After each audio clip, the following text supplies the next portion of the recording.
November 2వ తారీఖు ఆదివారము ద్వాదశి తిథి. దీనినే క్షీరాబ్ది ద్వాదశి అని అంటారు. నిద్ర నుంచి మేలుకున్నటువంటి విష్ణు భగవాన్ల వారు ఈరోజు బ్రహ్మాది దేవతల సమూహముతో తులసి చెట్టు దగ్గరికి వస్తారు. తులసి విష్ణు కళ్యాణము ఈరోజు జరపబడుతుంది. ఈ రోజున చేసినటువంటి ఎటువంటి దానమైనా కోటి వరప్రసాదితమవుతుంది. ఈ రోజున ప్రధానంగా శక్తి ఉన్నా లేకపోయినా ఏదైనా తమకు తోచిన దానము చేయమని శాస్త్రం. ఈ రోజున ఒక్క బ్రాహ్మణుడికైనా కానీ అన్నదానము చేస్తే ఎంతటి పుణ్యఫలితం వస్తుందంటే, కాశీక్షేత్రములో గంగానదీ తీరములో 1,000,000 మంది బ్రాహ్మణులకి అన్న సంతర్పణ చేసినటువంటి పుణ్య ప్రభావము, అలాగే 1,000,000 సూర్యగ్రహణాలలో దానము చేస్తే ఎంత పుణ్యం లభిస్తుందో అంత పుణ్యము ఈ ఒక్క రోజున ఒక్క బ్రాహ్మణునికి అన్నదానం చేయడం వల్ల కలుగుతుంది. వీలైతే వస్త్రదానము చేయండి.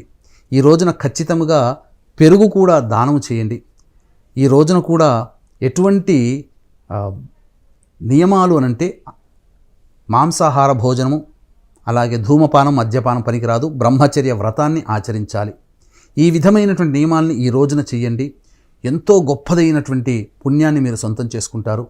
ఆవుని దూడతో సహా దానం చేసినటువంటి వ్యక్తికి ఆవు వెంట్రుకలు ఎన్ని ఉంటాయో అన్ని సంవత్సరాలు స్వర్గంలో నివసించే అధికారం కలుగుతుంది. వీక్షించేటువంటి ప్రేక్షకులు కూడా నవంబర్ 5వ తారీఖు రోజున కార్తీక పౌర్ణమి, 6వ తారీఖు రోజున మహాపద్మక యోగం, ఇట్టి పద్మక యోగం ఉన్నటువంటి రోజున మీ జాతకరీత్యా కలుగు అనేక రకాల సమస్యల నివారణకి, మరియు గురు రవి శుక్ర బుధ గ్రహాలు మారిన కారణం చేత శని ప్రభావం వలన ఈ అక్టోబర్ నవంబర్ నెలలో మారాయి గ్రహాలు. ఆ కారణం చేత అన్ని రాశుల వారికి కూడా సమస్యలు ఇబ్బందులు కలుగుతాయి. కావున ఈ దోషాల నివారణార్థమై సర్వదోష నివారణ పూజలు హోమాలు 6వ తారీఖు మధ్యాహ్నం 3 గంటలకి ప్రారంభమవుతుంది. 6వ తారీఖు 2 గంటల లోపల మీరు నమోదు చేసుకోవచ్చు. ఈ కార్యక్రమంలో నమోదు చేసుకున్నటువంటి వాళ్ళకి శక్తిపాతము చేసినటువంటి కరుంగలి మాల మీకు ఇవ్వడం జరుగుతుంది. అవకాశం ఉన్న వాళ్ళ స్క్రీన్పై కనిపించే నెంబర్లకి సంప్రదించగలరు.